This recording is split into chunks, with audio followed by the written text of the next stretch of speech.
Hi guys, I'm Gary and this is the Killer Drummer. Welcome back to the dining room, folks. First time jumping onto the channel, and after you've watched this, you like what you see, please consider hitting the subscribe button and giving us a wee thumbs up. So as per normal, what we're going to do tonight is grab a wee sample of a dram, get it in a glass and have a wee chat. Tonight I've decided to grab Glenfiddich 12. It's one that we should have done a wee while ago, but it kind of bit of an oversight by myself really. Get it in the glass and then have a wee chat. Glenfiddich 12.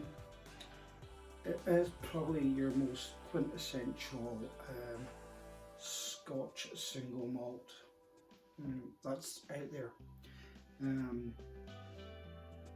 Back in the early days of Scotch whisky, the most popular whiskies that you'll get were generally blended whiskies. And during the 1960s, Glenfiddich released what they called straight malt, and they started to globally market this new product, so to speak, for the global stage. Became very popular, and then it sort of went from this straight malt to being single malt, and today the one that you're really going to find, the quintessential one that you'll find in most places right about the world, is the Glenfiddich 12-year-old. The Glenfiddich has a distillery, if you're unsure, which I'm surprised if you are, is in Speyside. It's probably one of the biggest Scotch producing distilleries there is. It has, I think, some 30 plus stills on site. They produce somewhere in the region, or have the capacity to produce something around 13 million litres of product per year. They are reported to sell somewhere around 1 million cases of whisky per annum, and they are reported as being one of the biggest awarded distilleries in the world. So their expressions of whisky takes in all the medals at these various competitions. So they're no wee distillery. So Glenfiddich 12, let's give it a wee sniff.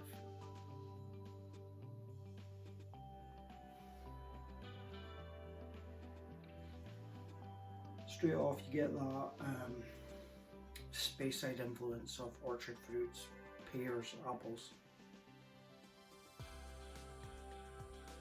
There's a butterscotch, vanilla, Werther's Original. Now, it is matured in oak, American and European oak sherry casks, so there is a dark fruit influence. It's good, and it's 40% ABV. There's no sort of alcohol burn or anything like that on the nose.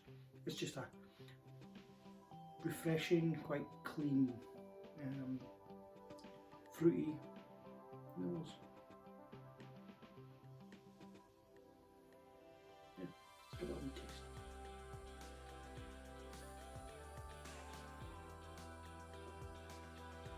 Nothing harsh in the mouth, straight into the mouthfeel. Again, refreshing and clean.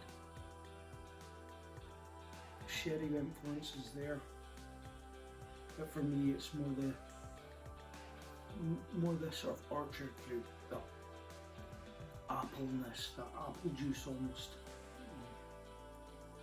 If for want of another word, it's quite a juicy whisky. Refreshing.